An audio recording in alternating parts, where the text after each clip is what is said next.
네, 안녕하십니까. 김 선생의 서울 이야기를 진행하는 강사 김효입니다. 이번 시간에는 문화재 복원과 시멘트라는 제목으로 말씀을 좀 들어보도록 하겠습니다. 현재 한양대학교 박물관에서 시멘트 모멘트라고 하는 이런 특별전을 진행을 하고 있습니다.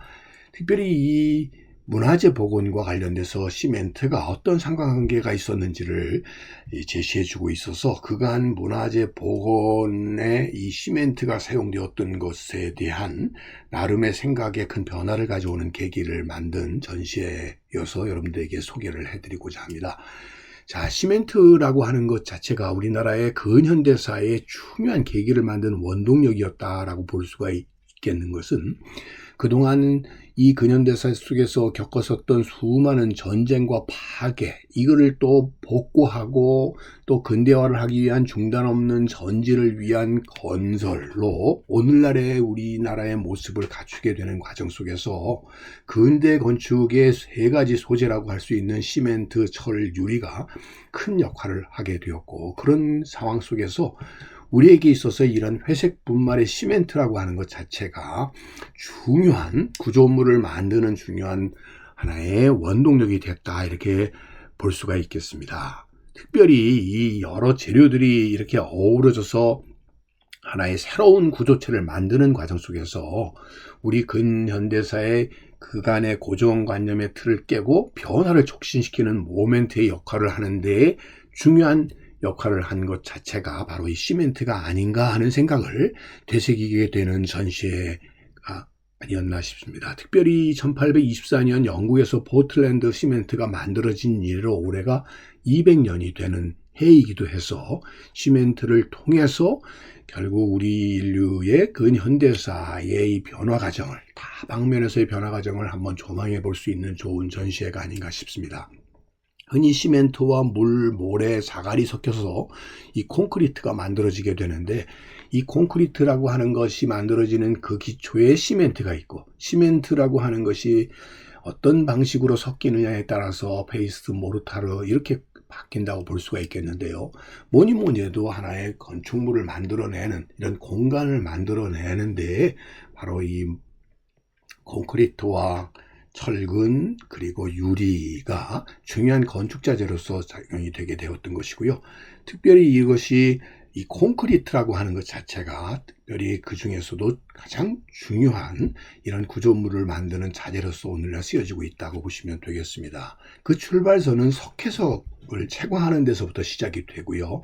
이 석회석에다가 점토와 산질, 철질 등이 섞여서 이를 소성로에서 1500도에서 소성을 했을 때 만들어지는 것이 바로 이 물질인 크링커가 되겠고요. 이 크링커가 물과 결합을 했을 때 열과 함께 쉽게 굳어지는 것이죠. 이게 단단한 접착의 구조물로 만들어지게 되었고, 결국 이것 자체가 그래서 중요한 건축 자재로서 사용이 되게 되었다라고 보시면 되겠습니다. 일본의 경우는 1879년부터 시멘트 생산이 이루어지게 되었고요.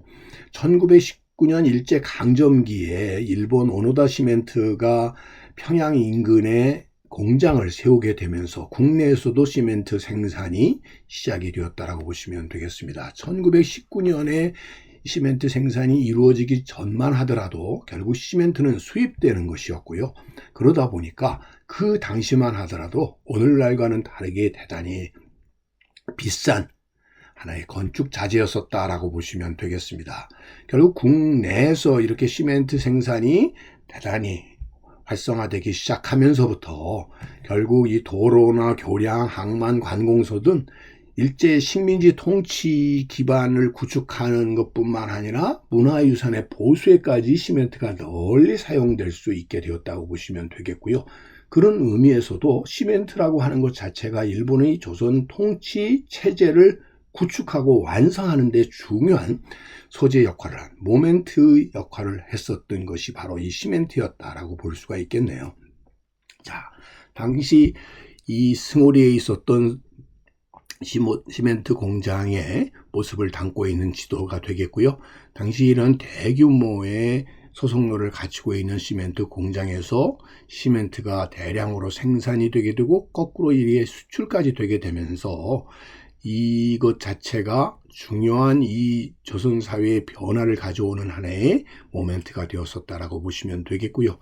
지금 조선총독부의 건설이 이루어지고 있는 당시 콘크리트 구조물을 통해서 우리가 볼 수 있는 것처럼 이러한 식민지 지배체제의 중심 공간들이 속속 만들어지게 되면서 조선 통치가 완성되게 되는데 바로 이 시멘트가 큰 역할을 했었다고 볼 수가 있겠습니다. 그래서 일제 강점기를 이렇게 분석해 놓은 이런 도표를 통해서도 보시는 것처럼 이 체제가 점차 구축되어 가는 과정 속에서 시멘트라고 하는 것 자체가 얼마나 중요한 영향력을, 모멘트를 이루었는가라고 하는 것을 이 도표를 통해서도 우리가 확인을 해 볼 수가 있다라고 보시면 되겠습니다. 이 과정 속에서 그동안 방치되어 왔었던 우리의 문화유산들이 복원되는 과정들을 겪게 되는데 대표적인 예가 바로 이 석굴암 같은 경우가 되겠습니다. 이렇게 노출되어 있었던, 허물어져서 노출되어 있었던 것을 방수 처리하는 데에 바로 이런 콘크리트가 사용이 되기 시작하면서 문화재 보수에 이 시멘트가 사용되기 시작했다라고 하는 것을 우리가 확인해 볼 수가 있겠는데요.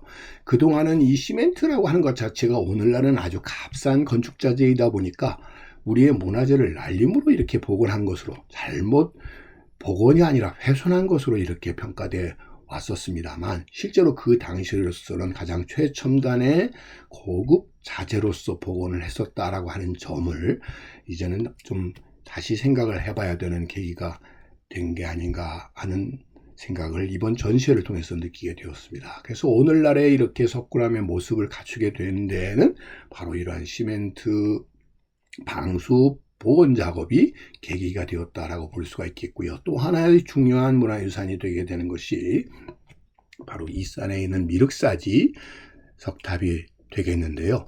소위 목탑 양식을 띤 석탑으로서 대단히 탑의 역사에서 중요한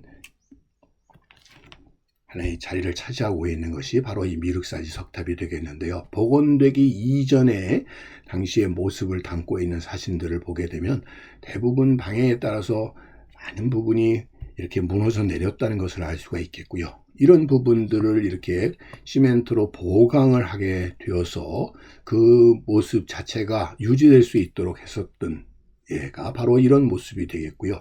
실제로 오늘날에 와서는 이렇게 콘크리트로 보존 처리를 한 것 자체가 갖는 시멘트의 독성 등으로 이 돌이 원래의 자재였었던 돌이 훼손되는 등의 문제점도 발견이 되게 되면서 오늘날은 이거를 다시 해체해서 재복원하는 작업을 진행을 해서 오늘날 사진에서 보는 모습과 같은 형태로 보다 원형에 가까우면서 영구적인 보존이 가능한 모습으로 이렇게 재현되게 될 수 있었던 것도 결국 이런 그동안의 과정에서 시멘트를 통한 문화재 복원이 하나의 모멘트가 되었었다라고 보시면 되겠습니다. 또 하나 들 수 있는 것이 바로 이 원주 법천사의 지강국사 현묘탑이 되겠는데요.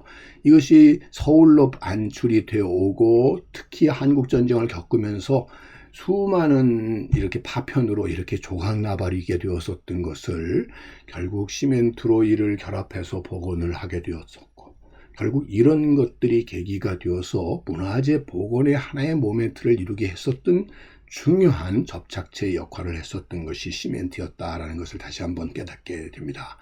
오늘날 우리가 옛 모습을 그대로 갖춘 이러한 문화재를 바라볼 수 있게 되는 계기를 만들었었던 복원 작업에 바로 모멘트를 이루게 했었던 것이 바로 시멘트가 아니었나 싶습니다. 오늘 이 시간에는 문화재 복원의 중요한 자재의 역할을 했었던 시멘트가 우리 사회의 변화와 발전에 어떤 계기를 만들었는지를 다시 한번 새로운 시각으로 조망해 볼 수 있는 한양대학교의 특별기획전 시멘트 모멘트를 소개해 드리면서 문화재 복원과 시멘트의 관계에 대해서 설명해 드렸습니다.